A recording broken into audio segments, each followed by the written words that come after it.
बिस्मिल्लाहिर्रहमानिर्रहीम। Dear student, अस्सलाम वालेकुम। आज जो मैं वीडियो लाया हूँ ये कोई लेक्चर नहीं है, कोई टॉपिक नहीं है।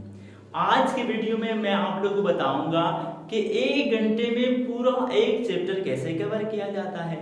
स्पेशली बायोलॉजी के स्टूडेंट्स के लिए ये वीडियो है कि मैं आप लोग को बताऊंगा कि सिर्फ एक ही घंटे में आप लोग पूरे चैप्टर को कैसे पढ़ सकते हैं, कैसे रिवाइज कर सकते हैं, कैसे उसको सीख सकते हैं। तो आइए चलते हैं, ये मैंने कुछ पॉइंट्स बनाए हैं, इसी पर चलकर मैं इंशाल्लाह आप लोगों को सिखाऊंगा कि एक घंटे में पूरा का पूरा चैप्टर कैसे हो जाता है। तो याद रखिए कि ये हमारे पास एक पावर प्लान है, हमारे पास एक घंटे का टाइम है। आपको पता है एक घंटे में कितने मिनट होते हैं? 60 मिनट होते हैं। अब इस 60 मिनट को मैं 5 पार्ट्स में डिवाइड करता हूं। कितने पार्ट्स में? मैं 60 मिनट को मैंने डिवाइड किया 5 पार्ट्स में। तो पहले पार्ट में मैंने क्या किया, हमारे पास जो पार्ट ए है 10 मिनट्स में निकाल रहा हूं किस चीज के लिए? Read the summary of the chapter. Her chapter के बैक पे या शुरू में हमारे पास चैप्टर की समरी होती है। क्या होती है? समरी होती है। तो 10 मिनट्स हम उस समरी को देंगे, उस समरी को बड़े गौर से पढ़ेंगे। पूरे जो चैप्टर की समरी है उसको हम गौर से पढ़ेंगे और हाँ, जहां जरूरत पड़ी और जो मेन पॉइंट्स होंगे हम उसको क्या करेंगे? हाईलाइट्स करेंगे। सो 10 मिनट में पहला काम हमारा क्या हुआ कि हमने चैप्टर के समरी को ए से जी तक हमने पढ़ लिया। एक पॉइंट होगा। दूसरे पॉइंट की तरफ हम आते हैं, इसमें हम 25 मिनट्स निकालेंगे। अब 25 मिनट्स में हम क्या करेंगे? मैंने निकाली कि read the chapter line by line. क्या है ये नोट करें, read the chapter line by line and highlights the main points. 25 minute में हम क्या करेंगे? पूरा जो चैप्टर है हम उसको क्या करेंगे? पढ़ेंगे लाइन बाय लाइन, बड़े गौर से पढ़ेंगे, क्लियरली होके पढ़ेंगे कि हमसे कोई पॉइंट क्या हो जाए, मिस ना हो जाए। तो हम 25 मिनट जब यूं करेंगे, पूरा का पूरे चैप्टर को हम क्लियरली क्या करेंगे? हम रीड देंगे, हम पढ़ेंगे, तो हमारे पास उसमें से मेन जो पॉइंट्स होंगे वो हमारे पास निकल आएंगे। क्या होंगे? मेन पॉइंट्स हमारे पास निकल आएंगे और हम क्या करेंगे? उन मेन पॉइंट्स को क्या करेंगे? हाईलाइट करेंगे। क्या करेंगे? हाईलाइट करेंगे। फॉर एग्जांपल आप लोग हमारे पास जो चैप्टर है सेकेंड ईयर में रिप्रोडक्शन की, तो रिप्रोडक्शन जब मैं स्टार्ट करूंगा 10 मिनट तो मैंने पहले क्या दिए? समरी को दिया। फिर 25 मिनट जो है हमारे पास मैं दूंगा क्या कि लाइन बाय लाइन रिप्रोडक्शन को पढ़ूंगा। पहले स्टार्ट हो जाऊंगा किस चीज से कि जो हमारे पास स्पर्मेटोजेनेसिस क्या है, ओजेनेसिस क्या है, इस तरह हमारे पास मेंस्ट्रुअल साइकिल क्या है, male reproductive system, female reproductive system, एक एक लाइन को मैं पढ़ूंगा और फिर उनमें से जो मेन पॉइंट्स होंगे मैं क्या करूंगा? साथ में हाईलाइट रखूंगा और उनको हाईलाइट करता जाऊंगा 25 मिनट करने के बाद जब मेरे पास चैप्टर खत्म हो जाएगा तो मैं तीसरे पॉइंट पे जाऊंगा। तीसरे पॉइंट पे मैंने 5 मिनट लिए हैं और उसमें मैं क्या करूंगा? उसमें मैं ब्रेक लूंगा। क्या?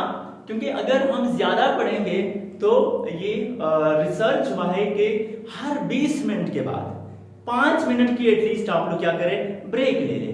फिर आप लोग क्या करेंगे? स्टडी को स्मार्ट बना सकते हैं। मींस आप लोगों से वो चीजें फिर भूलेंगे नहीं। सो मैं 5 मिनट की यहाँ पर थर्ड पॉइंट पे मैं 5 मिनट के लिए ब्रेक ले रहा हूँ। ब्रेक किस तरह? या तो मैं उस जगह से मींस जहां पे मैं पढ़ रहा हूँ उससे थोड़ा उठ के थोड़ा जॉगिंग कर लूंगा, पानी पी लूंगा, कोई सॉन्ग वगैरह सुन लूंगा। लेकिन एक बात याद रखें कि यहाँ पर कोई गैजेट यूज नहीं करना, कोई मोबाइल को आप लोगों ने हाथ नहीं लगाना, क्योंकि मोबाइल एक ऐसी चीज है अगर आप उसको यूज करोगे तो 5 मिनट नहीं 1 घंटा गुजर जाएगा, आप लोगों को पता नहीं चलेगा। सही है? तो 5 मिनट का जो ब्रेक होगा वो सिर्फ होगा क्या? 5 मिनट का, 5 मिनट से ज्यादा नहीं होगा। ठीक है? तो ये हमारा हो गया तीसरा पॉइंट। अब चलते हैं डी पॉइंट की तरफ, जो 4 पॉइंट है हमारे पास।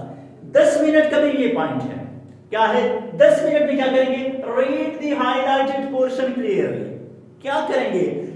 जो हमने समरी में जो हाइलाइटेड पॉइंट्स होंगे और जो बुक के लाइन बाय लाइन जब हम पढ़ेंगे उनमें से जो हम पॉइंट्स निकालेंगे उसको हम क्या करेंगे? Read the highlighted portion clearly. उस पॉइंट्स को जो हमने हाईलाइट किए हैं उनको हम क्लियरली दोबारा पढ़ लेंगे। क्या हो गए? 3 दफा हमारा रिवीजन हो गया। वो कैसे?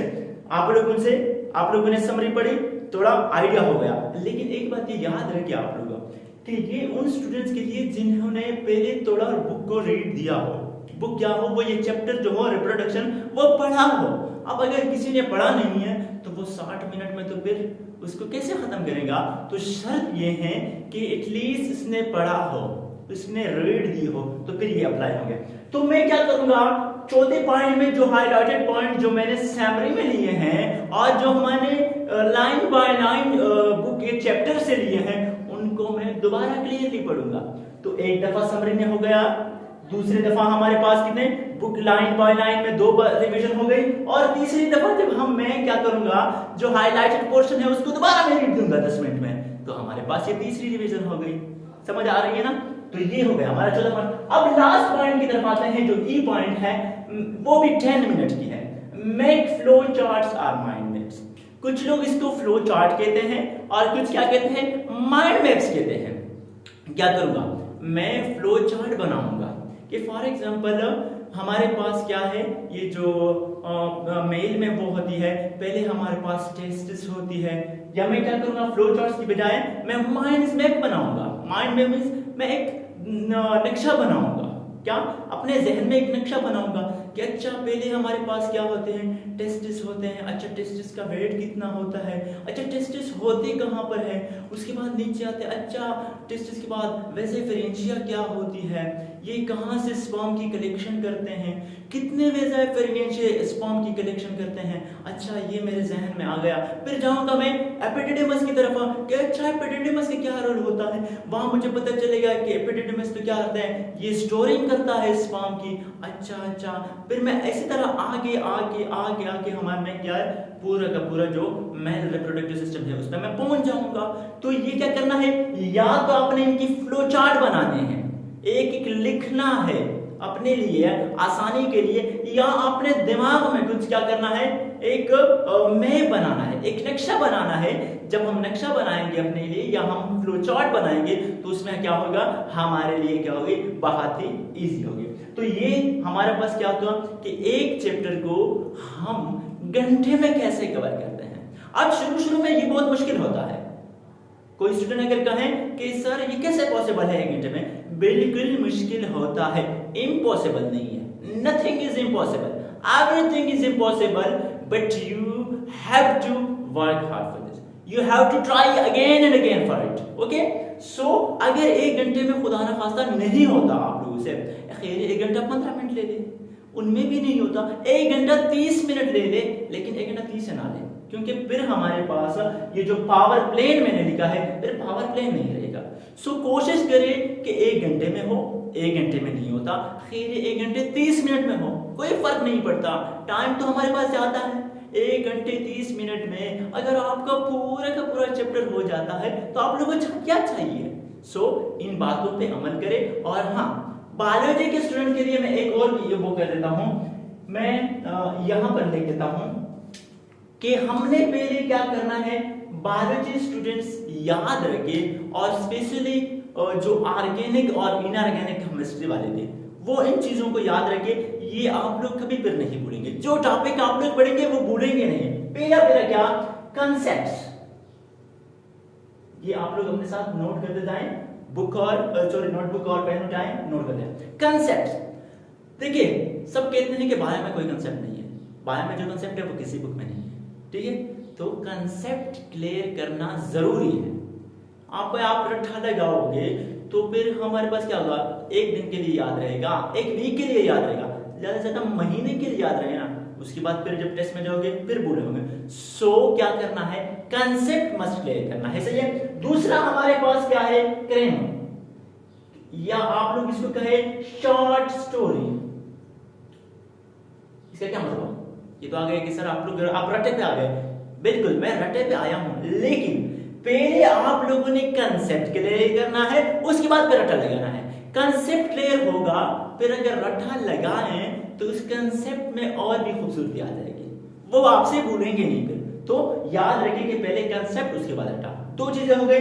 3 हमारे पास तीसरा जो चीज है वो ये चीज है, फ्लो चार्ट बनाएं, फ्लो चार्ट्स बनाएं, या आप लोग अपने लिए क्या करें, माइंड मैप बनाएं।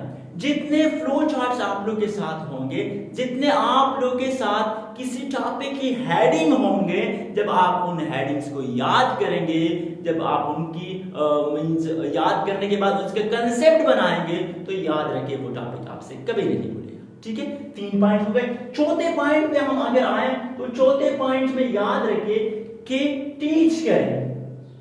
क्या मतलब, क्या कैसे टीच करें? फॉर एग्जाम्पल आप क्लास में पढ़ रहे हैं, आपको एक टॉपिक क्लियर हो गया, तो आप अपने करीबी जो स्टूडेंट है या अपने फ्रेंड के साथ उसके साथ बैठ जाओ, उनके साथ पढ़ो, उनको समझाओ, उनके साथ वही टॉपिक रिपीट करें। तो यकीन मानिए जब आप ऐसे करेंगे, जब आप दूसरे को टीच करेंगे, तो वो टॉपिक आप नहीं भूलेंगे। 4 पॉइंट हो गए ना, सही है। तो क्या करें कि इन 4 पॉइंट्सों पे तो किसी के साथ कोई क्या करे, कॉम्प्रोमाइज बिल्कुल ना करें। तो ये 4 पॉइंट थे और ये था। इंशाल्लाह आप लोगों को इससे बड़ा फायदा होगा। ये इससे अगर प्लान को आप लोग फॉलो करते हैं तो इंशाल्लाह आपके जो बोर्ड एग्जाम्स अभी करीब आ रहे हैं, फेडरल और पंजाब के तो चल रहे हैं, हमारे केपी में अभी स्टार्ट होंगे ईद के बाद। सो कहने का क्या मकसद है कि इन चीजों पे अमल करके आप लोग अपने लिए आसानी पैदा कर सकते हो, अपना जो चैप्टर है वो कम टाइम में आप लोग कंप्लीट कर सकते हो। क्योंकि लास्ट दिनों में बर्डन ज्यादा होता है, स्टूडेंट पे स्ट्रेस ज्यादा होता है टाइम की शॉर्टेज की वजह से। तो इस जब इन पॉइंट्स को आप लोग अप्लाई करेंगे अपने ऊपर, तो इंशाल्लाह आपको रिजल्ट मिलेगा। पहले दिन रिजल्ट नहीं मिलता किसी चीज का भी, याद रखिए किसी चीज का रिजल्ट पहले दिन नहीं मिलता। हाँ, आराम आराम के साथ उनमें इंप्रूवमेंट आती जाएगी और वीक के बाद या 10 दिनों के बाद आप अपने जो रिजल्ट पे क्या हो जाएंगे, पहुंच जाओगे। आपको अपना जो कंक्लूजन होगा, जो नतीजा होगा, वो आप लोगों को मिल जाएगा। तो ये भी आज के लेक्चर। अगर वीडियो अगर आप लोगों को अच्छी लगी हो तो लाइक कर दें, चैनल पर नया है तो सब्सक्राइब कर दें और बेल आइकन को मस्त प्रेस करें ताकि आने वाली वीडियोस आप लोगों तक इजीली पहुंच सके। तब तक के लिए आप लोग खुश रहिए, हंसते रहिए, मुस्कुराते रहिए और मुझे अपनी दुआ में याद करते रहिए। मिलते हैं नेक्स्ट लेक्चर में। अल्लाह हाफिज।